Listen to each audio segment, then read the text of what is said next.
Have you ever felt that you're constantly just chasing more information? We live in an information age. Here we are, oceans and oceans and oceans of information, and we never feel quite ready to act. That's the difference between knowledge and actually wisdom.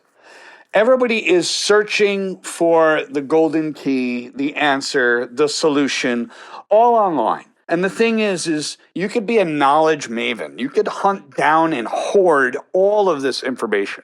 But here's the big thing that we want to understand. There has to be a level of discernment. That's the difference between knowledge and wisdom. Because people are chasing so much information, but they never feel quite ready to actually act. That's where they fall into the perfectionistic loop. Knowledge is all about information, and people are all about accumulating information now. The facts, the data, I need more, the ideas, they can read a book, they can pick up a YouTube, they can get on a podcast.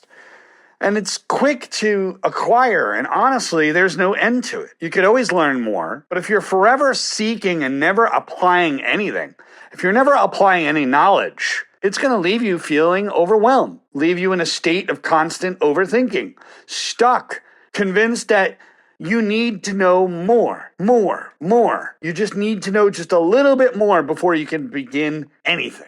But wisdom is something different. Wisdom is where you get those insights. Wisdom is literally living what you know. It's applying what you know.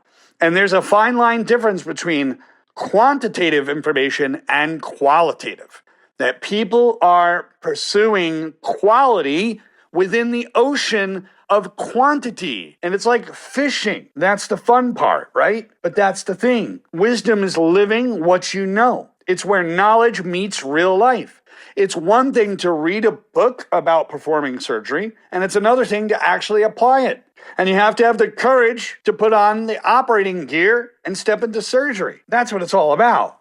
But if you're forever seeking and never applying, you're just going to be overwhelmed. And that's the thing. Knowledge meets real life when we live out the wisdom.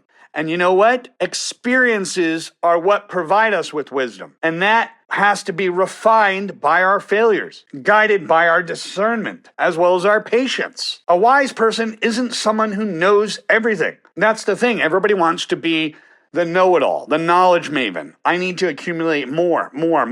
But there comes a point where enough is enough, where action takes over. Reflection and adjustment starts to kick in, and growth kicks in. They see knowledge as a tool, but not as a destination, because that's what a wise person understands, how to apply the information, how to set it into action. And what we're noticing today is the search for knowledge to know more so we can feel secure in what we do.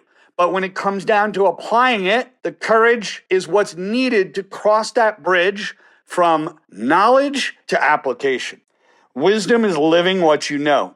It's where knowledge meets real life, and it's shaped by your experience. That's what it's all about. That's real power. Knowledge hoarding is just like having a big, beautiful library, but you can never visit it. Or you possibly couldn't quote every single book. Or you know everything there, you're a subject matter expert, and you cannot apply it to your own life. So you can see where that would take you. That's the thing. Living with wisdom, it's using the recipes that you've learned to cook, and you could apply it and make a meal. And it's going to be messy. You're going to make mistakes. You're going to spill sauce. Things are going to happen. It's always real, and it's ultimately nourishing at the end. But here's the truth. You don't need to wait to know it all, to have it all, to search that other YouTube, to search that other podcast. Because guess what? Before you take that first step, your power lies in applying what you already have.